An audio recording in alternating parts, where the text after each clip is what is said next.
Hi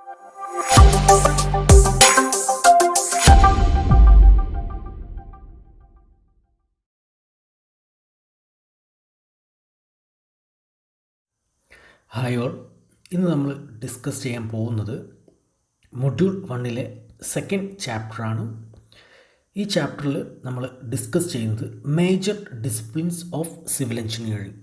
civil എഞ്ചിനീയറിംഗിൽ വരുന്ന different disciplines അല്ലെങ്കിൽ different branches of civil engineering ഏതാണ് എന്നുള്ളതാണ് നമ്മളിവിടെ നോക്കുന്നത്.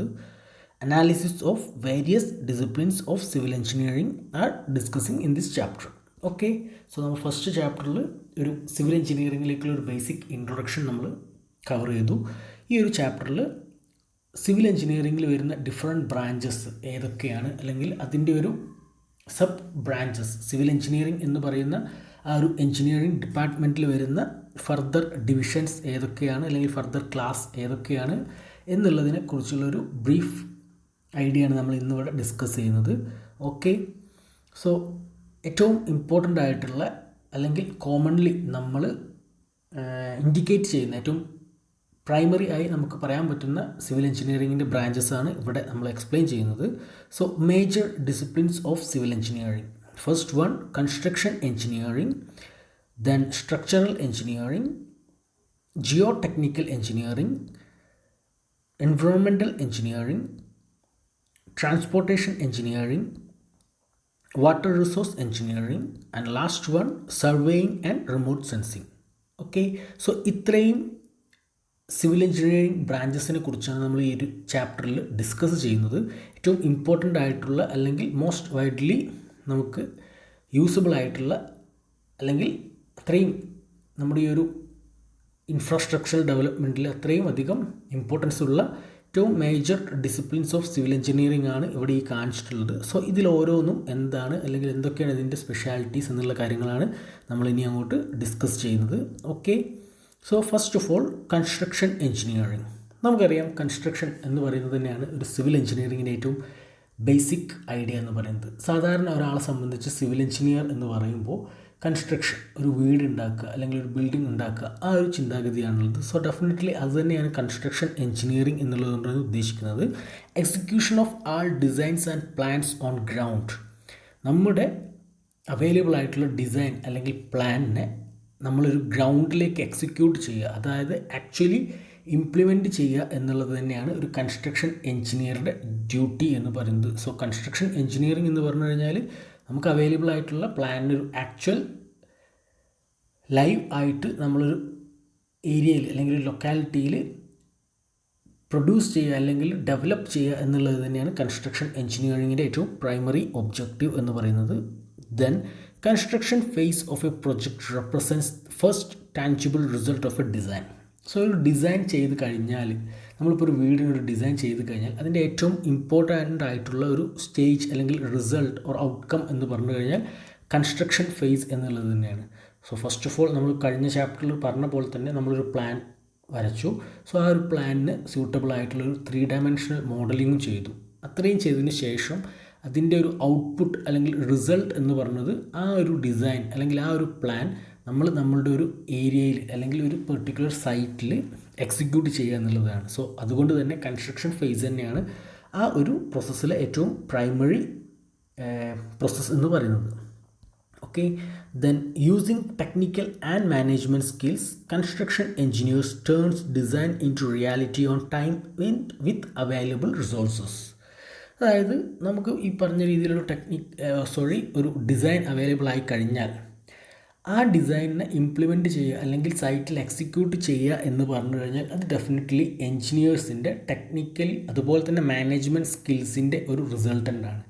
ടെക്നിക്കലായിട്ടുള്ള ഐഡിയ, നമ്മളിപ്പോൾ ഒരു ഡിസൈൻ കിട്ടിക്കഴിഞ്ഞാൽ അത് ആക്ച്വലി ഇംപ്ലിമെൻറ്റ് ചെയ്യാൻ പറ്റുമോ അല്ലെങ്കിൽ അത് സേഫ് ആയിരിക്കുമോ, എത്രത്തോളം കൺവീനിയൻ്റ് ആയിട്ട് നമുക്ക് അവൈലബിൾ ആയിട്ടുള്ള സൈറ്റിൽ ഇൻട്രൊഡ്യൂസ് ചെയ്യാൻ അല്ലെങ്കിൽ കൺസ്ട്രക്റ്റ് ചെയ്യാൻ പറ്റും എന്നുള്ള ആ ഒരു ടെക്നിക്കൽ സ്കില്ലും അതുപോലെ തന്നെ മാനേജ്മെൻറ്റ് സ്കില്ലിന് ഉദ്ദേശിക്കുന്നത് നമുക്കൊരു സൈറ്റ് കിട്ടി, ഒരു വീടുണ്ടാക്കുന്ന ഒരു വർക്ക് കിട്ടിക്കഴിഞ്ഞാൽ അവിടെ ഓരോ പ്രോസസ്സിനും അല്ലെങ്കിൽ ഓരോ സ്റ്റേജ് ഓഫ് വർക്കിനും ഏതൊക്കെ തരത്തിലുള്ള ലാബേഴ്സിന് അവൈലബിൾ ആണ് അല്ലെങ്കിൽ എത്ര നമ്പേഴ്സ് വേണം, അതുപോലെ തന്നെ നമുക്ക് അവൈലബിൾ ആയിട്ടുള്ള മെറ്റീരിയൽസ്, റോ മെറ്റീരിയൽസ്, അതുപോലെ തന്നെ ഫിനാൻഷ്യൽ അവൈലബിലിറ്റി, ഫണ്ടിൻ്റെ അവൈലബിലിറ്റി, ഇതെല്ലാം മാനേജ് ചെയ്ത് നമുക്ക് ആ ഒരു പെർട്ടിക്കുലർ സൈറ്റിൽ അത് ഏറ്റവും സേഫസ്റ്റ് ആയ രീതിയിൽ ഇംപ്ലിമെൻറ്റ് ചെയ്യുക അല്ലെങ്കിൽ എക്സിക്യൂട്ട് ചെയ്യുക എന്നുള്ളത് തന്നെ ആണ് കൺസ്ട്രക്ഷൻ എഞ്ചിനീയറിങ്ങിൻ്റെ ഒരു മേജർ പ്രൊസീജിയർ എന്ന് പറയുന്നത്. Okay, then they apply their knowledge of construction methods and equipment along with the principles of financing, planning and managing to turns the design of other engineers into successful facilities. നമ്മൾ ഈ പറഞ്ഞ കാര്യം തന്നെയാണ്. Actually നമ്മൾ ഒരു plan വരയ്ക്കുക അല്ലെങ്കിൽ design ചെയ്യുക എന്നുള്ളതൊക്കെ നമ്മളൊരു നോർമൽ ചിന്താഗതിയിൽ ഒരു എഞ്ചിനീയറാണ് ചെയ്യുന്നത്. പക്ഷേ എക്സാക്ട്ലി ഒരു പ്ലാൻ വരയ്ക്കുക അല്ലെങ്കിൽ ഒരു പ്ലാൻ ഇൻട്രൊഡ്യൂസ് ചെയ്യുക എന്ന് പറയുന്നത് ഒരു ആർക്കിടെക്റ്റിൻ്റെ ജോബ് ഡ്യൂട്ടിയാണ്. ഒരു ആർക്കിടെക്റ്റ് വരയ്ക്കുന്ന പ്ലാൻ അല്ലെങ്കിൽ ചെയ്യുന്ന ഒരു ഡിസൈൻ സൈറ്റിൽ എക്സിക്യൂട്ട് ചെയ്യുക എന്നുള്ളതാണ് ഒരു സിവിൽ എഞ്ചിനീയറുടെ ഒബ്ജക്റ്റീവ്. സോ ആ ഒരു എക്സിക്യൂഷൻ പ്രോസസ്സിൽ നമ്മൾ നേരത്തെ പറഞ്ഞ പോലെ ടെക്നിക്കൽ കൺസിഡറേഷൻ, അതുപോലെ തന്നെ ഫിനാൻഷ്യൽ കൺസിഡറേഷൻ, മാനേജ്മെൻറ്റ് സ്കിൽസ്, ഇതെല്ലാം ഒരുമിച്ച് ഒരേ സമയം നല്ല രീതിയിൽ ആക്റ്റീവ് ആയി പെർഫോം ചെയ്യുന്നതിൻ്റെ ഒരു റിസൾട്ടൻ്റ് ആയിട്ടാണ് നമുക്ക് ആ ഒരു ഡിസൈൻ നമ്മുടെ സൈറ്റിൽ നല്ല രീതിയിൽ ആ ഒരു ഡിസൈൻ അതുപോലെ തന്നെ നമ്മുടെ സൈറ്റിൽ ഇംപ്ലിമെൻറ്റ് ചെയ്യാൻ അല്ലെങ്കിൽ ഇൻട്രൊഡ്യൂസ് ചെയ്യാൻ പറ്റുന്നത്. നമ്മൾ കണ്ടിട്ടുണ്ടാവും പിക്ചർ ഇമേജായിട്ട് വീടിൻ്റെ 3D ഇമേജസ് എല്ലാം. സോ അതേ ഒരു ഷേപ്പിൽ അല്ലെങ്കിൽ അതേ ഒരു കളർ കോമ്പിനേഷനിലെല്ലാം നമുക്കത് സൈറ്റിൽ എക്സിക്യൂട്ട് ചെയ്യാൻ സാധിക്കുന്നത് ഇത്തരത്തിൽ കൺസ്ട്രക്ഷൻ എഞ്ചിനീയറിങ്ങിൽ അല്ലെങ്കിൽ കൺസ്ട്രക്ഷൻ എഞ്ചിനീയേഴ്സ് ആ ഒരു ഡാറ്റ അതിൻ്റെ ഏറ്റവും റെലവൻ്റ് ആയ രീതിയിൽ സ്റ്റേബിൾ ആയിട്ടുള്ള രീതിയിൽ സൈറ്റിൽ എക്സിക്യൂട്ട് ചെയ്യുമ്പോഴാണ്. സോ ഇതാണ് ഏറ്റവും ഫസ്റ്റത്തെ ബ്രാഞ്ച് ഓഫ് സിവിൽ എഞ്ചിനീയറിംഗ് അല്ലെങ്കിൽ ഡിസിപ്ലിൻ ഓഫ് സിവിൽ എഞ്ചിനീയറിംഗ് എന്ന് പറയുന്നത്, that is construction engineering. Okay, next one structural engineering.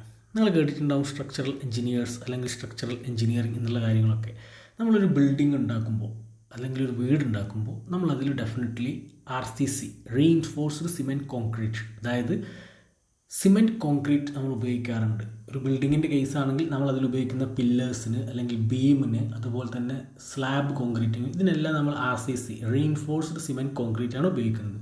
Reinforced എന്ന് പറഞ്ഞു കഴിഞ്ഞാൽ നമ്മൾ അതിൽ ഉപയോഗിക്കുന്ന റീഇൻഫോഴ്സ്മെൻറ്റ്, നമ്മൾ കോൺക്രീറ്റ് ചെയ്യുമ്പോൾ അതിൽ എംസാൻഡ് അല്ലെങ്കിൽ sand, cement, then aggregates, fine and course aggregates, അതിൻ്റെ കൂടെ വാട്ടർ ആഡ് ചെയ്യും. അതിൻ്റെ കൂടെ നമ്മൾ റീഇൻഫോഴ്സിങ്ങിന് വേണ്ടി ഉപയോഗിക്കുന്ന കമ്പികൾ, നമുക്കറിയാം പല തരത്തിലുള്ള അല്ലെങ്കിൽ പല ബ്രാൻഡിലുള്ള കമ്പികളൊക്കെ നമ്മൾ കണ്ടിട്ടുണ്ടാവും. സോ അത്തരത്തിലുള്ള കമ്പികളൊക്കെ ഉപയോഗിക്കും. സോ ഈ ഒരു ഡീറ്റെയിലിംഗ്, അതായത് ഈ ഒരു റീഇൻഫോഴ്സ്മെൻറ്റ് ഓരോ കോമ്പണൻറ്റിനും ഏത് അളവിലുള്ള റീഇൻഫോഴ്സ്മെൻറ്റ് കൊടുക്കണം, അല്ലെങ്കിൽ ഏത് തരത്തിലുള്ള എത്ര സ്പാനിൽ എത്ര ഡിസ്റ്റൻസിലാണ് നമ്മൾ ഈ ഒരു റീഇൻഫോഴ്സ്മെൻറ്റ്സ് കൊടുക്കേണ്ടത്, അത്തരത്തിലുള്ള കാര്യങ്ങളാണ് ഈ ഒരു സ്ട്രക്ചറൽ എഞ്ചിനീയറിംഗ് എന്ന് പറയുന്ന ഡിസിപ്ലിനിൽ വരുന്നത്. Okay, deal with the design of structures that supports their own weight and total loads they carry. അതായത് നമ്മളിപ്പോൾ ഒരു ബിൽഡിംഗ് ഡിസൈൻ ചെയ്യുമ്പോൾ ആ ബിൽഡിങ്ങിൽ എത്രത്തോളം ലോഡാണ് വരുന്നത്, ഡെഡ് ലോഡ് എന്ന് പറഞ്ഞു കഴിഞ്ഞാൽ അല്ലെങ്കിൽ ഓൺ വെയ്റ്റ് എന്ന് പറഞ്ഞു കഴിഞ്ഞാൽ ആ ഒരു ബിൽഡിങ്ങിന് ഉണ്ടാവുന്ന അതിൻ്റെ സെൽഫ് വെയ്റ്റ്, അതാണ് ഓൺ വെയ്റ്റ് എന്ന് പറയുന്നത്. അതുപോലെ തന്നെ ലോഡ്സ് ദേ ക്യാരി എന്ന് പറഞ്ഞു കഴിഞ്ഞാൽ നമ്മൾ ജസ്റ്റ് എക്സാമ്പിളായിട്ട് ഒരു ബിൽഡിംഗ് ഉണ്ടാക്കുന്നു.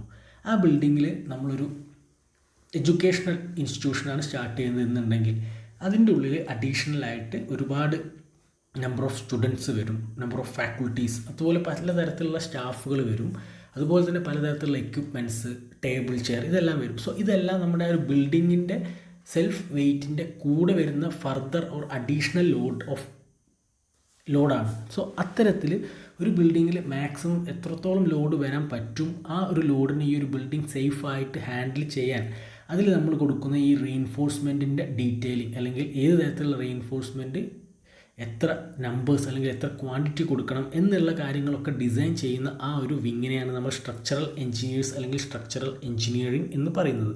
Okay, bridges, buildings, dams, tower and many other kinds of projects are included within this speciality.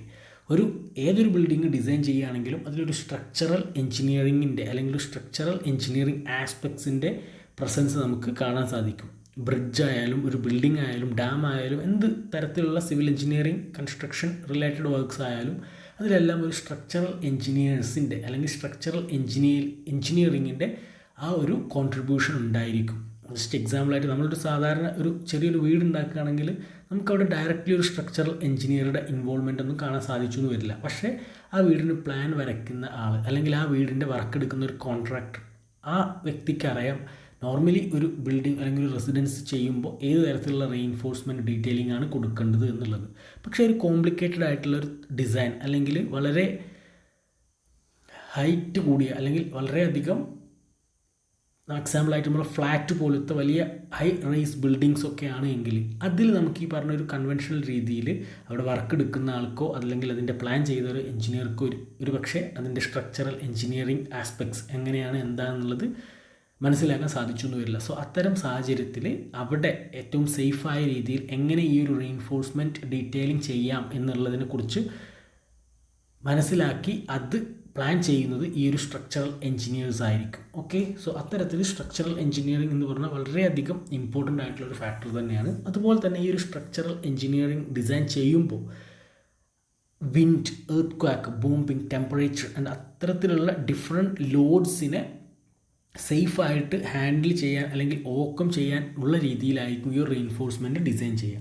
നമ്മൾ ഈ ഒരു ബിൽഡിംഗ് ഡിസൈൻ ചെയ്യുമ്പോൾ നോർമലി എർത്ത് ക്വാക്ക് ലോഡ് അതുപോലെ തന്നെ വിൻഡ് ലോഡ് ഇതെല്ലാം കൺസിഡർ ചെയ്യാറുണ്ട്. എർത്ത് ക്വാക്ക് ലോഡ് എന്ന് പറഞ്ഞു കഴിഞ്ഞാൽ ഒരു ഭൂകമ്പം ഉണ്ടാവുകയാണെങ്കിൽ, അതായത് ഒരു വൈബ്രേഷൻ അത്തരത്തിൽ ഇനീഷ്യേറ്റ് ചെയ്യുകയാണെങ്കിൽ അത് നമ്മുടെ ബിൽഡിങ്ങിനെ ഡാമേജ് വരുത്താത്ത തരത്തിലുള്ള ഒരു ബാലൻസ് നമ്മുടെ ബിൽഡിങ്ങിന് ഉണ്ടായിരിക്കണം. അതല്ല എങ്കിൽ വിൻഡ്, നല്ല ശക്തമായ കാറ്റ് ഉണ്ടായാലും നമ്മുടെ ബിൽഡിങ്ങിന് യാതൊരു തരത്തിലുള്ള പ്രശ്നങ്ങളും വരാൻ പാടില്ല. സോ അതിനു വേണ്ടി ഏത് തരത്തിലുള്ള റീഇൻഫോഴ്സ്മെൻറ്റ് ഡീറ്റെയിലിംഗ് ആണ് ചെയ്യേണ്ടത് അല്ലെങ്കിൽ അതിൻ്റെ ഡീറ്റെയിൽഡ് അനാലിസിസ് എന്താണ് എന്നുള്ളത് നമ്മളൊരു സ്ട്രക്ചറൽ എഞ്ചിനീയേഴ്സ് ചെയ്തു വരുന്ന ആ ഒരു ഔട്ട്കം അല്ലെങ്കിൽ അതിൻ്റെ ഒരു റിസൾട്ടൻ്റ് വഴിയാണ് നമ്മൾ മനസ്സിലാക്കുന്നത്. സോ ആ ഒരു സൈറ്റ് മാനേജ് ചെയ്യുന്ന എഞ്ചിനീയറിംഗ് വിങ് ഈ ഒരു സ്ട്രക്ചറൽ എഞ്ചിനീയേഴ്സിൻ്റെ അടുത്തു നിന്നും കിട്ടിയ ഡീറ്റെയിലിങ്ങിൻ്റെ ബേസിസിലായിരിക്കും സൈറ്റിൽ വർക്ക് ഇംപ്ലിമെൻറ്റ് ചെയ്യുന്നത്. Okay, structural engineers develop appropriate combinations of steel, concrete, timber, plastic and new exotic materials. നമ്മൾ ഈ പറഞ്ഞ പോലെ തന്നെ ഒരു കോൺക്രീറ്റ് മിക്സ് ഉണ്ടാക്കുമ്പോൾ അതിൽ ഏത് തരത്തിലുള്ള റീഇൻഫോഴ്സ്മെൻറ്റ് കൊടുക്കണം, അതിൽ ഏത് തരത്തിലുള്ള ഏത് സ്ട്രെങ്ത്തുള്ള സിമെൻറ്റിൻ്റെ കാര്യങ്ങളൊക്കെ നമുക്ക് ഫർദർ പഠിക്കാനുണ്ട്. So different strengths of cement ഉണ്ട്, അല്ലെങ്കിൽ ഡിഫറെൻറ്റ് ക്വാളിറ്റി ഓഫ് സിമെൻറ്റ്സ് ഉണ്ട്. അപ്പോൾ അത്തരത്തിൽ ഓരോ മെറ്റീരിയലും ഏത് പ്രപ്പോർഷനിൽ അല്ലെങ്കിൽ ഏത് ക്വാളിറ്റി അഷ്വർ ചെയ്യുന്നത് എടുക്കണം, അത്തരത്തിലുള്ള ഓരോ കാര്യങ്ങളും ഈ ഒരു സ്ട്രക്ചറൽ എഞ്ചിനീയറിംഗ് എന്ന് പറയുന്ന പേഴ്സ്പെക്റ്റീവിൽ നിന്നാണ് വരുന്നത്. സോ ബേസിക്കലി ഒരു ബിൽഡിംഗ് എന്ന് പറയുമ്പോൾ അതിൻ്റെ സ്ട്രക്ചറൽ എഞ്ചിനീയറിംഗ് അല്ലെങ്കിൽ സ്ട്രക്ചറൽ ഡിസൈനിങ് ആസ്പെക്ട്സിന് വളരെയധികം ഇമ്പോർട്ടൻ്റ് ഉണ്ട്. സോ ഒരു ആർക്കിടെക്റ്റ് പ്ലാൻ ചെയ്തൊരു ഡിസൈൻ ഒരു സ്ട്രക്ചറൽ എഞ്ചിനീയർ എന്ത് ചെയ്യും, അതിൻ്റെ സ്ട്രക്ചറൽ ഡിസൈനിങ് ഫിനിഷ് ചെയ്യും. അത്തരത്തിൽ ആർക്കിടെക്റ്റ് ഡിസൈൻ ചെയ്ത് സ്ട്രക്ചറൽ ഡിസൈനിങ് ഒരു സ്ട്രക്ചറൽ എഞ്ചിനീയറുടെ അടുത്തു നിന്നും കഴിഞ്ഞ് കിട്ടുന്ന ഒരു പ്രൊഡക്റ്റാണ് നമ്മുടെ സിവിൽ എഞ്ചിനീയറിംഗ്, അതായത് സൈറ്റ് എഞ്ചിനീയർ അല്ലെങ്കിൽ കൺസ്ട്രക്ഷൻ എഞ്ചിനീയർ സൈറ്റിൽ എക്സിക്യൂട്ട് ചെയ്യുന്നത്. ഓക്കെ, തേർഡ് ബ്രാഞ്ച് എന്ന് പറഞ്ഞു കഴിഞ്ഞാൽ ജിയോ ടെക്നിക്കൽ എഞ്ചിനീയറിംഗ്. ജിയോടെക് എന്നുള്ള ഒരു ടേമിൽ തന്നെയുണ്ട് നമ്മുടെ സോയിൽ സ്റ്റഡിയെ കുറിക്കുന്ന അല്ലെങ്കിൽ അത് പ്രതിപാദിക്കുന്ന ഒരു ബ്രാഞ്ച് ഓഫ് സിവിൽ എഞ്ചിനീയറിംഗ് ആണ് ജിയോ ടെക്നിക്കൽ എഞ്ചിനീയറിംഗ് എന്ന് പറയുന്നത്. വളരെ ഇമ്പോർട്ടൻ്റ് ആയിട്ടുള്ള ഒരു ആസ്പെക്റ്റ് അല്ലെങ്കിൽ ഒരു ഏരിയ തന്നെയാണ് ഈ ഒരു ജിയോ ടെക്നിക്കൽ എഞ്ചിനീയറിംഗ് എന്ന് പറയുന്നത്. Required in all aspects of civil engineering because most of the projects are supported on ground. Almost നമ്മുടെ എല്ലാ ബിൽഡിങ്സും നമ്മുടെ ഈ ഒരു ഗ്രൗണ്ടിൽ നിന്നാണ് നമ്മൾ സ്റ്റാർട്ട് ചെയ്യുന്നത്. സോ അത്തരത്തിൽ എല്ലാ രീതിയിലുള്ള പ്രൊജക്റ്റിലും ഈ ഒരു ജിയോ ടെക്നിക്കൽ കൺസിഡറേഷൻസ് വളരെ അധികം ഇമ്പോർട്ടൻ്റ് ആയിട്ടുള്ളൊരു കാര്യമാണ്. Properties of soil and rock that supports and affect the behaviour of these structures R analysed. അതായത് നമ്മളൊരു വീട് ഉണ്ടാക്കുകയാണെങ്കിൽ നമ്മൾ ഏറ്റവും സ്റ്റാർട്ടിങ്ങിൽ ചെയ്യുന്നത് അതിനൊരു ഫൗണ്ടേഷൻ കൺസ്ട്രക്ട് ചെയ്യുക എന്നുള്ളതാണ്. നമ്മൾ കരിങ്കൽ അല്ലെങ്കിൽ റാൻഡം റബിൾ എന്നൊക്കെ പറയുന്ന കരിങ്കൽ ഉപയോഗിച്ചിട്ട് നമ്മൾ ഒരു ഫൗണ്ടേഷൻ ക്രിയേറ്റ് ചെയ്യും. അതിൻ്റെ മുകളിലായിട്ട് ബേസ്മെൻറ്റ് അഥവാ തറ എന്നൊക്കെ നമ്മൾ പറയുന്ന ആ ഒരു ബേസ്മെൻറ്റ് സ്ട്രക്ചർ, മേ ബി അത് RR അല്ലെങ്കിൽ ലാറ്ററൈറ്റ് വെട്ടുകല്ലൊക്കെ ഉപയോഗിച്ച് നമ്മൾ ഉണ്ടാക്കാറുണ്ട്. സോ അത്തരത്തിൽ ഏത് മെറ്റീരിയൽ ഉപയോഗിക്കണം അല്ലെങ്കിൽ അവിടുത്തെ സോയിലിൻ്റെ കൺസിഡറേഷൻ നോക്കിയിട്ട് എന്താണ് അതിൻ്റെ കണ്ടീഷൻ, ലൂസ് സോയിലാണോ അതല്ല ഒരു സ്റ്റേബിൾ പ്ലാറ്റ്ഫോം നമുക്കവിടെ ഗ്രൗണ്ടിൽ അവൈലബിൾ ആണോ, അത്തരത്തിലുള്ള കാര്യങ്ങളൊക്കെ നോക്കിയിട്ടാണ് നമ്മൾ സാധാരണ രീതിയിൽ ഒരു വീട് ഉണ്ടാക്കുമ്പോൾ തന്നെ അതിൻ്റെ ഫൗണ്ടേഷൻ, ബേസ്മെൻറ്റ് അത്തരത്തിലുള്ള ഓരോ സെഷൻസും കൺസ്ട്രക്ട് ചെയ്യുന്നത്. സോ ഒരു ചെറിയ വീട് ആണെങ്കിൽ പോലും അവിടുത്തെ ഒരു ജിയോ ടെക്നിക്കൽ കൺസിഡറേഷൻസിന് വളരെയധികം ഇമ്പോർട്ടൻസ് ഉണ്ട്. അതായത് അവിടുത്തെ സോയിലിൻ്റെ ക്വാളിറ്റി അഥവാ കണ്ടീഷൻസ് അത് എന്താണ് എന്ന് അനലൈസ് ചെയ്ത് മനസ്സിലാക്കിയതിന് ശേഷം മാത്രമേ നമുക്കവിടെ കൺസ്ട്രക്ഷൻ പോസിബിൾ ആവുള്ളൂ. സോ ഇത്തരത്തിൽ നമ്മൾ നേരത്തെ പറഞ്ഞ പോലെ വളരെയധികം ഫ്ലോറൊക്കെയുള്ള ഒരു വലിയൊരു ബിൽഡിങ് ഡിസൈൻ ചെയ്യുന്ന കേസിൽ ഇനീഷ്യലി സോയിൽ സ്റ്റഡി നടത്തും. ഡിഫറെൻറ്റ് കൈൻഡ് ഓഫ് ടെസ്റ്റുകളുണ്ട് സോയിലിൻ്റെ സ്ട്രെങ്ത്തും പ്രോപ്പർട്ടീസും അനലൈസ് ചെയ്യാൻ വേണ്ടിയിട്ടുള്ള. സോ അത്തരത്തിലുള്ള ടെസ്റ്റുകൾ നടത്തി, സോയിൽ സാമ്പിൾ കളക്ട് ചെയ്ത ടെസ്റ്റുകൾ നടത്തി അതിൽ നിന്നും കിട്ടുന്ന റിസൾട്ടൻറ്റിൻ്റെ അല്ലെങ്കിൽ റിസൾട്ട്സിൻ്റെ ഒരു ബേസിസിലാണ് നമ്മൾ നേരത്തെ പറഞ്ഞ സ്ട്രക്ചറൽ എൻജിനീയേഴ്സ് അവിടുത്തെ സ്ട്രക്ചറൽ ഡിസൈനിങ് ചെയ്യുന്നത്. സോ നമ്മുടെ ഈ ഒരു ബിൽഡിംഗ് ആൾ ടുഗദർ ഈ ഒരു ഗ്രൗണ്ടിലാണ് സപ്പോർട്ട് ചെയ്യുന്നത്. സോ ആ ബിൽഡിങ്ങിൻ്റെ ടോട്ടൽ ലോഡ്, അതിൻ്റെ മൊത്തത്തിൽ വരുന്ന വെയിറ്റും അതിൽ അഡീഷണൽ ആയിട്ട് വരുന്ന വെയിറ്റും എല്ലാം ഈ പറയുന്ന ഗ്രൗണ്ടിലേക്കാണ് നമ്മൾ ട്രാൻസ്ഫർ ചെയ്യുന്നത്. സോ അത് ഈക്വലായിട്ട് യൂണിഫോം ആയിട്ട് ട്രാൻസ്ഫർ ചെയ്താൽ മാത്രമേ നമുക്ക് നമ്മുടെ ബിൽഡിങ്ങിനൊരു ബാലൻസ് ഉണ്ട് എന്നുള്ളത് പറയാൻ പറ്റൂ. നമ്മളിപ്പോൾ ശ്രദ്ധിച്ചാൽ നമ്മുടെ ചില വീടുകളിലൊക്കെ നമ്മൾ കണ്ടിട്ടുണ്ടാവും, ചില കോർണറിൽ അല്ലെങ്കിൽ ചില ഏരിയയിലൊക്കെ ക്രാക്ക് വരുന്നത്, ചെറുതായിട്ട് പൊട്ടുന്നതൊക്കെ നമ്മൾ കണ്ടിട്ടുണ്ടാവും.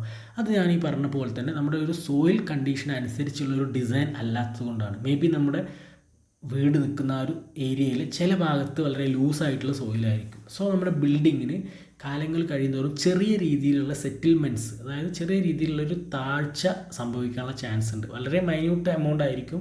അത്തരത്തിലുള്ള ആ ഒരു ഡയറക്ഷണൽ ചേഞ്ച് അല്ലെങ്കിൽ അത്തരത്തിലുള്ള ആ ഒരു മാറ്റം കൊണ്ടാണ് നമ്മുടെ വീട്ടിൽ ചില സാഹചര്യത്തിൽ ഇത്തരത്തിലുള്ള ക്രാക്കുകൾ വരുന്നത് നമ്മൾ കാണാറുള്ളത്. സോ സോയിൽ സ്റ്റഡി എന്ന് പറഞ്ഞു കഴിഞ്ഞാൽ വളരെ ഇമ്പോർട്ടൻ്റ് ആയിട്ടുള്ള ഒരു സെഷൻ തന്നെയാണ്. Potential settlements of buildings, the stability of slopes and fills, the seepage of groundwater and effects of earthquake are evaluated. അതായത് ജിയോ ടെക്നിക്കലി കൂടുതലായിട്ട് ഏതൊക്കെ ഏരിയാസാണ് ഫോക്കസ് ചെയ്യുന്നത് എന്നുള്ളതാണ് പറഞ്ഞത്. നമ്മളിപ്പോൾ പറഞ്ഞ പോലെ പൊട്ടൻഷ്യൽ സെറ്റിൽമെൻറ്റ്സ് ഓഫ് ബിൽഡിംഗ്, അതായത് ബിൽഡിംഗ് താഴ്ന്നു പോകുന്ന തരത്തിലുള്ള കാര്യങ്ങൾ. Stability of slopes and fils, നമ്മളൊരു സ്ലോപ്പി ഏരിയ കൺസിഡർ ചെയ്യുകയാണെങ്കിൽ, ഒരു ഹില്ലിൻ്റെ സൈഡിലുള്ള ഒരു സ്ലോപ്പി ഏരിയയിലാണ് ഒരു വീട് അല്ലെങ്കിൽ ഒരു ബിൽഡിംഗ് കൺസ്ട്രക്ട് ചെയ്യുന്നതെങ്കിൽ ആ ഏരിയയുടെ സ്റ്റെബിലിറ്റി. അതുപോലെ തന്നെ നമ്മുടെ ഫിൽസ്, നമ്മൾ ചില ഏരിയാസ് നമ്മൾ മണ്ണൊക്കെ ഇട്ട് ഫില്ല് ചെയ്തുള്ള സ്ഥലങ്ങളായിരിക്കും. സോ അത്തരത്തിലുള്ള ഏരിയാസിൽ അവിടെ ആ ഒരു ഫിൽ ചെയ്ത സോയിലിൻ്റെ സ്ട്രെങ്ത് എന്താണ്, അത് ലൂസ് സോയിലാണോ, അത്തരത്തിലുള്ളൊരു അനാലിസിസ്.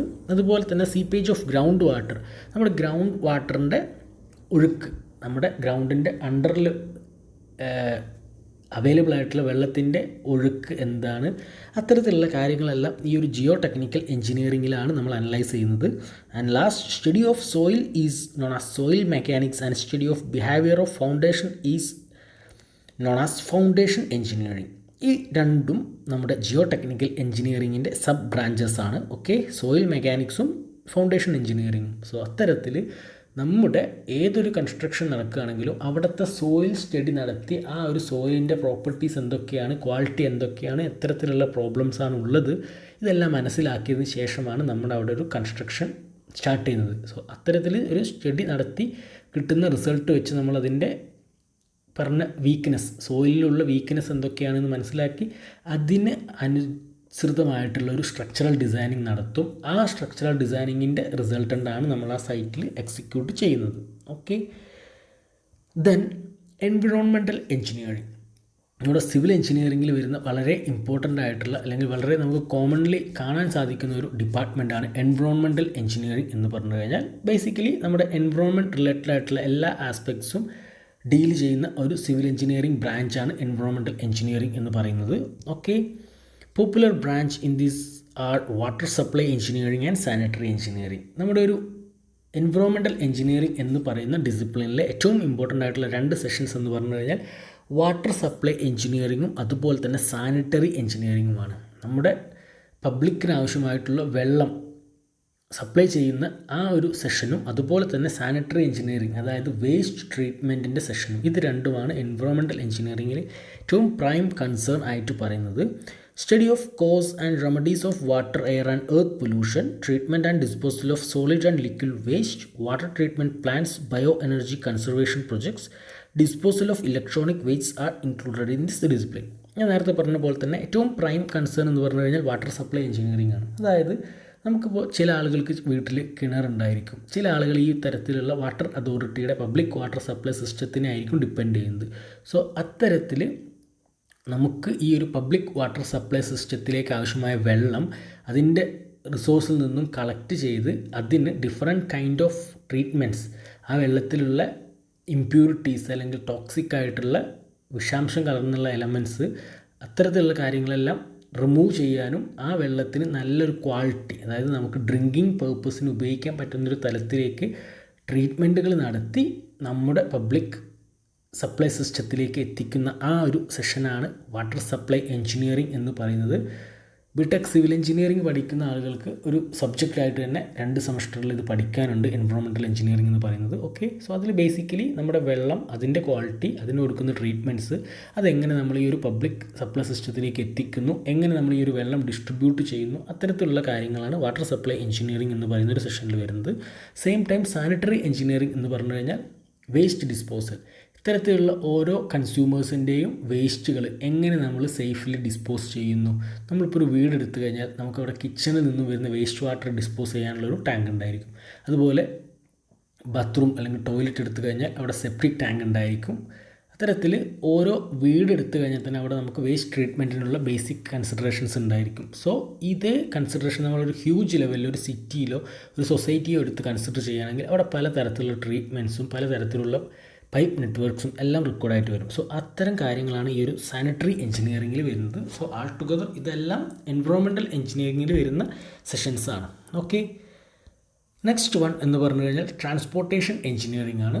ആ പേരിൽ തന്നെ നമുക്കറിയാം, ട്രാൻസ്പോർട്ടേഷൻ എന്ന് പറഞ്ഞു കഴിഞ്ഞാൽ different kind of transportation methods അല്ലെങ്കിൽ മോഡ്സ് ഒക്കെ നമുക്ക് അറിയുന്നതാണ്. So the quality of a community is directly related to the quality of its transportation system. വളരെ ഇമ്പോർട്ടൻ്റ് ആയിട്ടുള്ളൊരു എക്സ്പ്ലനേഷനാണ് അവിടെ പറഞ്ഞിട്ടുള്ളത്. Quality of community is directly related to the quality of its transportation system.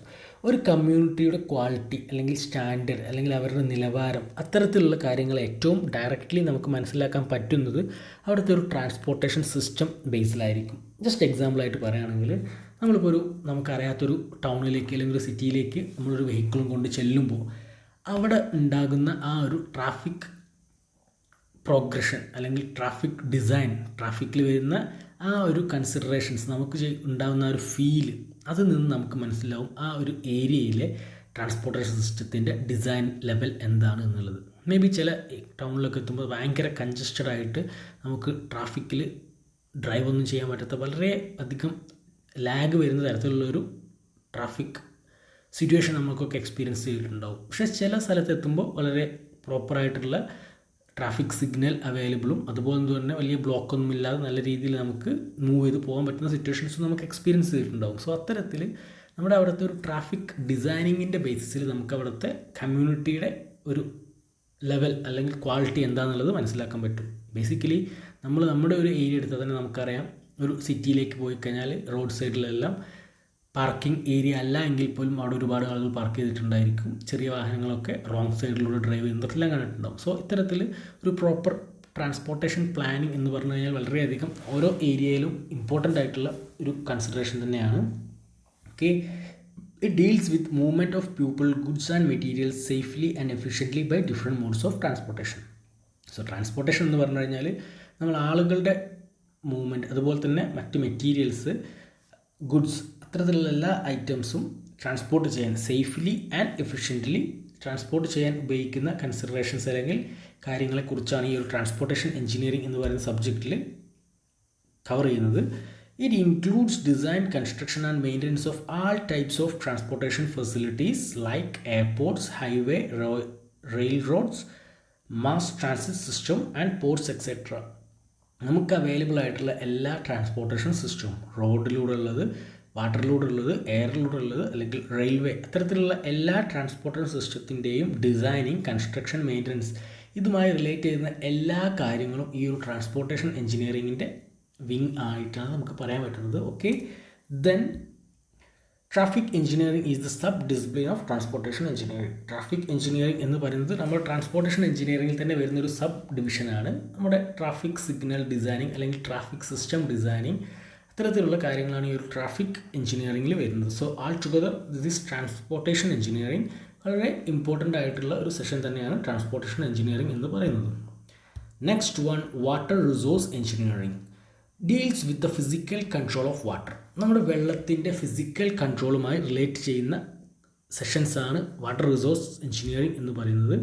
നമുക്കറിയാം, ഇതിൽ വരുന്ന ഏറ്റവും ഇമ്പോർട്ടൻ്റ് ആയിട്ടുള്ളൊരു കാര്യം, it is involves the use of hydraulic principles to analyse and design various water retaining structures like dams, canals, weirs, navigational waterways, flood control structures etcetera. Dam അല്ലെങ്കിൽ flood control structures, navigation, transportation, water transportation route, canals, ഇത്തരത്തിലുള്ള ഓരോ എലമെൻസിൻ്റെയും design, അതുപോലെ തന്നെ അതിലൂടെ ആ ഒരു വെള്ളം pass ചെയ്യുന്നതിൻ്റെ പ്രോസസ്സ്, അതിനു വേണ്ട സിസ്റ്റം ഡിസൈനിങ്, ഹൈഡ്രോളിക് പ്രിൻസിപ്പിൾ ബേസിസിലുള്ള സിസ്റ്റം ഡിസൈനിങ്, ഇതെല്ലാം കവർ ചെയ്യുന്നത് ഈ ഒരു വാട്ടർ റിസോഴ്സ് എഞ്ചിനീയറിംഗ് എന്ന് പറയുന്ന സബ്ജക്റ്റിലാണ്. ബേസിക്കലി നമ്മൾ പറഞ്ഞ പോലെ ഡാം കൺസ്ട്രക്ഷൻ അല്ലെങ്കിൽ അതിൽ വരുന്ന വെള്ളത്തിൻ്റെ എമൗണ്ട്, റെയിൻഫാൾ ഡാറ്റ, അതിൻ്റെ അനാലിസിസ്, ഒരു പെർട്ടിക്കുലർ ഏരിയയിൽ എത്ര മഴ ലഭിക്കുന്നുണ്ട് എന്നുള്ള കണക്കാക്കി കഴിഞ്ഞാൽ അല്ലെങ്കിൽ മനസ്സിലാക്കി കഴിഞ്ഞാൽ നമ്മുടെ ഡാമിൽ ഒരു പെർ ഇയർ അല്ലെങ്കിൽ എത്ര വർഷം കൊണ്ട് എത്ര വെള്ളം നിറയും അല്ലെങ്കിൽ എത്ര ടൈം എടുക്കും ഒരു പെർട്ടിക്കുലർ ലെവൽ ഓഫ് വാട്ടർ ആ ഡാമിൽ സ്റ്റോർ ചെയ്യപ്പെടാൻ, അത്തരത്തിലുള്ള ഓരോ കാര്യങ്ങളും നമ്മൾ കൂടുതലായിട്ട് മനസ്സിലാക്കുന്നത് ഈ ഒരു വാട്ടർ റിസോഴ്സ് എഞ്ചിനീയറിങ്ങിൻ്റെ ആസ്പെക്ട്സ് യൂസ് ചെയ്തിട്ടാണ്. Study of rainfall data and floods, sediment, transport and protection of ground water resources are done in this branches of engineering. നമ്മൾ പറഞ്ഞ പോലെ തന്നെ റെയിൻഫാൾ ഡാറ്റയുടെ അനാലിസിസ്, അതുപോലെ തന്നെ flood, sediment transportation, ground water protection, അത്തരത്തിലുള്ള എല്ലാ ഏരിയാസും ഈ ഒരു വാട്ടർ റിസോഴ്സ് എഞ്ചിനീയറിങ്ങിൽ തന്നെയാണ് കവർ ചെയ്യുന്നത്. ഫ്ലഡിൻ്റെ കേസ് പറയുമ്പോൾ നമുക്ക് ഒരു നോർമലി നമുക്കൊരു ഡാം കൺസ്ട്രക്ട് ചെയ്തിട്ടുള്ളത് ഒരു നല്ല രീതിയിൽ നമുക്ക് വെള്ളം വരുന്ന ആ ഒരു റൂട്ടിന് ക്രോസ് ആയിട്ടായിരിക്കും. സോ ഒരു മഴ പെയ്ത് കഴിഞ്ഞാൽ എത്രത്തോളം വെള്ളം അവിടേക്ക് എത്തും, അത് എത്ര എമൗണ്ട് കൂടിക്കഴിഞ്ഞാൽ ഒരു ഫ്ലഡിനുള്ള ചാൻസ് ഉണ്ട്, അത്തരത്തിലുള്ള ഓരോ ഡീറ്റെയിൽഡ് ആയിട്ടുള്ള അനാലിസിസും നടക്കുന്നത് ഈ ഒരു വാട്ടർ റിസോഴ്സ് എഞ്ചിനീയറിങ്ങിൻ്റെ കോൺസെപ്റ്റ്സ് ഉപയോഗിച്ചിട്ടാണ്. സോ അതുകൊണ്ട് തന്നെ നമ്മുടെ ഇപ്പോഴത്തെ ഒരു കറണ്ട് സിറ്റുവേഷനിൽ പലതരത്തിലുള്ള എൻവയോൺമെൻറ്റൽ പ്രോബ്ലംസ് നമ്മൾ തന്നെ മാൻ മെയ്ഡ് പ്രോബ്ലംസ് ഉള്ളത് കൊണ്ട് തന്നെ ഇത്തരത്തിൽ ഫ്ലഡ് ജനറേറ്റ് ചെയ്യാനുള്ള ചാൻസസ് വളരെ കൂടുതലാണ്. നമ്മൾ 2 വർഷത്തോളമായിട്ട് എക്സ്പീരിയൻസ് ചെയ്യുന്ന ഒരു കാര്യമാണ്. സോ അത്തരത്തിൽ ഒരു ഫ്ലഡ് ഉണ്ടാകുമ്പോൾ എന്തൊക്കെ ചെയ്യാം, അല്ലെങ്കിൽ ഫ്ലഡ് ഉണ്ടാകാനുള്ള സാധ്യതകൾ എന്തൊക്കെയാണ്, അങ്ങനെയുള്ള ഓരോ കാര്യങ്ങളും കവർ ചെയ്യുന്ന ഈ ഒരു വാട്ടർ റിസോഴ്സ് എഞ്ചിനീയറിങ്ങിൻ്റെ പെർസ്പെക്റ്റീവ്സിലൂടെയാണ്. Okay, and the last one as we said, that is surveying and remote sensing. Surveying നമുക്ക് എല്ലാവരും കണ്ട് പരിചയമുള്ളതായിരിക്കും. ഈ ഒരു ഫിഗറിൽ കാണിച്ച പോലെ തന്നെ ഈ ഇൻസ്ട്രുമെൻറ്റ്സ് ഉപയോഗിച്ച് റോഡ് സൈഡിലും അതല്ലെങ്കിൽ നമ്മുടെ ഒരു ലാൻഡ് ഏരിയ മെഷർമെൻറ്റ് എടുക്കാനൊക്കെ വരുന്നതൊക്കെ നമ്മൾ കണ്ടിട്ടുണ്ടായിരിക്കും. So surveying and remote sensing എന്ന് പറഞ്ഞു കഴിഞ്ഞാൽ വളരെ അപ്ഡേറ്റഡ് ആയിട്ടുള്ള ഒരു ഏരിയ തന്നെയാണ്. Surveying is to determine the position of points on above below the surface of earth by means of direct or indirect measurements of distance, elevations and direction. നമ്മളൊരു particular area അല്ലെങ്കിൽ point, അതിൻ്റെ dimensions, distance, elevations, ഇത്തരത്തിലുള്ള കാര്യങ്ങൾ കണ്ടെത്താൻ വേണ്ടി ഉപയോഗിക്കുന്ന ഒരു method അല്ലെങ്കിൽ ഒരു പ്രിൻസിപ്പിളാണ് സർവേയിങ് എന്ന് പറയുന്നത്. അതിൻ്റെ ഒരു ഫർദർ അഡ്വാൻസ്ഡ് ആയിട്ടുള്ള വേർഷനാണ് ആക്ച്വലി റിമോട്ട് സെൻസിങ് എന്ന് പറയുന്നത്. Surveying has advanced from chain surveying to remote sensing with the advent of various electronic sophisticated instruments like EDM, total station, GPS, etc. നമ്മളറിയാം, നമ്മൾ പണ്ട് കാലത്തൊക്കെ ഒരു സ്ഥലം അളക്കുക എന്ന് പറഞ്ഞു കഴിഞ്ഞാൽ ഒരു ചെയിൻ അല്ലെങ്കിൽ ടാപ്പൊക്കെ ഉപയോഗിച്ചിട്ടായിരിക്കും. ഇന്നിപ്പോൾ ഒരു ലാൻഡ് ഏരിയ അളക്കുകയാണെങ്കിൽ അവിടെ ഞാൻ ഈ കാണിച്ചിട്ടുള്ള ഫിഗറിൽ കാണിച്ചതുപോലത്തെ മെഷീൻസ് എല്ലാം കൊണ്ടുവന്ന് അതിലൂടെ നോക്കി ആ ഡിസ്റ്റൻസും കാര്യങ്ങളൊക്കെ നമുക്ക് ഇലക്ട്രോണിക് രൂപത്തിൽ കിട്ടുന്നത് കണ്ടിട്ടുണ്ടായിരിക്കും. സോ അത്തരത്തിൽ നോർമൽ സർവേയിങ് പ്രോസസ്സിൽ നിന്നും അപ്ഡേറ്റഡ് ആയിട്ട് റിമോട്ട് സെൻസിങ് ലെവലിലേക്ക് ഇന്ന് ഈ ഒരു സെഷൻ, ഈ ഒരു ഏരിയ കണ്ടെത്തുന്ന അല്ലെങ്കിൽ സ്ഥലത്തിൻ്റെ അളവുകൾ കണ്ടെത്തുന്ന അത്തരത്തിലുള്ള കാര്യങ്ങൾ അപ്ഡേറ്റഡ് ആയിട്ടുണ്ട്. നമ്മളിപ്പോൾ ഒരു വലിയ ലാൻഡ് ഏരിയയിൽ ഒരു പ്രൊജക്റ്റ് സ്റ്റാർട്ട് ചെയ്യുകയാണെങ്കിൽ ആദ്യം തന്നെ നമ്മൾ ചെയ്യുന്നത് ഇത്തരത്തിലൊരു റിമോട്ട് സെൻസിങ് അല്ലെങ്കിൽ സർവേയിങ്ങിൻ്റെ അപ്ഡേറ്റഡ് മെത്തേഡ്സ് ഉപയോഗിച്ചിട്ട് ആ ഒരു ലാൻഡ് ഏരിയ എത്ര ഉണ്ട്, അതിൻ്റെ ബൗണ്ടറീസ് എങ്ങനെയാണ്, എന്താണ് ആ ഒരു ഏരിയയുടെ സ്ലോപ്പിംഗ് കണ്ടീഷൻ, സ്ലോപ്പ് ഡയറക്ഷൻ എന്താണ്, അത്തരത്തിലുള്ള ഓരോ കാര്യങ്ങളും നമ്മൾ അനലൈസ് ചെയ്ത് സർവേ ചെയ്ത് മനസ്സിലാക്കിയതിന് ശേഷമാണ് അവിടുത്തെ പ്രൊജക്റ്റിൻ്റെ ഡിസൈൻ അല്ലെങ്കിൽ അതിൻ്റെ സ്ട്രക്ചറൽ ഡിസൈനിങ് അത്തരം കാര്യങ്ങളിലേക്ക് വരുന്നത്. സോ ആ ഒരു രീതിയിൽ സർവേയിങ്ങും റിമോട്ട് സെൻസിങ്ങും വളരെയധികം ഇമ്പോർട്ടൻസ് ഉള്ള ഒരു ഫീൽഡ് തന്നെയാണ്. സോ അത്രയും ഇമ്പോർട്ടൻ്റ് ആയിട്ടുള്ള ഏറ്റവും മേജർ ബ്രാഞ്ചസ് അല്ലെങ്കിൽ ഡിസിപ്ലിൻസ് ഓഫ് സിവിൽ എഞ്ചിനീയറിംഗ് ആണ് നമ്മൾ ഇന്നൊരു സെഷനിൽ മൊഡ്യൂൾ 1 ചാപ്റ്റർ 2 ഡിസ്കസ് ചെയ്തത്. ഓക്കെ, ആൻഡ് തേർഡ് ചാപ്റ്റർ അടുത്തതായിട്ട് നമുക്ക് ഡിസ്കസ് ചെയ്യാനുള്ള ചാപ്റ്റർ എന്ന് പറഞ്ഞു കഴിഞ്ഞാൽ ഇൻട്രൊഡക്ഷൻ ടു ബിൽഡിങ്സ് എന്ന് പറയുന്നതാണ്. എന്താണ് ഒരു ബിൽഡിംഗ്, ആ ബിൽഡിങ്ങിൻ്റെ കോമ്പണൻസ് എന്തൊക്കെയാണ്, കോമ്പണൻസ് ഓഫ് ബിൽഡിംഗ്, അതുപോലെ തന്നെ ഒരു ബിൽഡിംഗ് ക്ലാസിഫിക്കേഷൻ, നമ്മുടെ അവൈലബിൾ ആയിട്ടുള്ള ഡിഫറെൻറ്റ് ബിൽഡിങ്ങിനെ അതിൻ്റെ പർപ്പസിനനുസരിച്ച് ഡിഫറെൻറ്റ് ക്ലാസ്സസ് ആയിട്ട് തരംതിരിച്ചിട്ടുണ്ട്. എക്സാമ്പിളായിട്ട് ക്ലാസ് ABCD എന്നുള്ള രീതിയിൽ. സോ ആ ക്ലാസിഫിക്കേഷൻസ് എല്ലാം എന്തിൻ്റെ ബേസിസിലാണ്? അത്തരത്തിലുള്ള ഓരോ കാര്യങ്ങളാണ് ഇനി വരുന്ന, അതായത് അടുത്ത ചാപ്റ്ററിൽ വരുന്നത്. ഓക്കെ, സോ ഇത്രയും കാര്യങ്ങളാണ് സെക്കൻഡ് ചാപ്റ്ററിൽ വരുന്നത്. ഡിഫറെൻറ്റ് ബ്രാഞ്ചസ് അല്ലെങ്കിൽ ഡിസിപ്ലിൻസ് ഓഫ് സിവിൽ എഞ്ചിനീയറിംഗ് ഏതൊക്കെയാണ് എന്നുള്ളതാണ്. സോ ആ ഒരു പേരിൽ തന്നെയുണ്ട് എന്താണ് അതിൻ്റെ എയിം അല്ലെങ്കിൽ ഒബ്ജക്റ്റീവ് എന്നുള്ളത്. സോ അത് മനസ്സിലാക്കി കഴിഞ്ഞാൽ ഈ ഒരു ചാപ്റ്റർ വളരെ സിമ്പിളായിട്ട് നിങ്ങൾക്ക് പഠിക്കാൻ സാധിക്കും. Okay, thank you.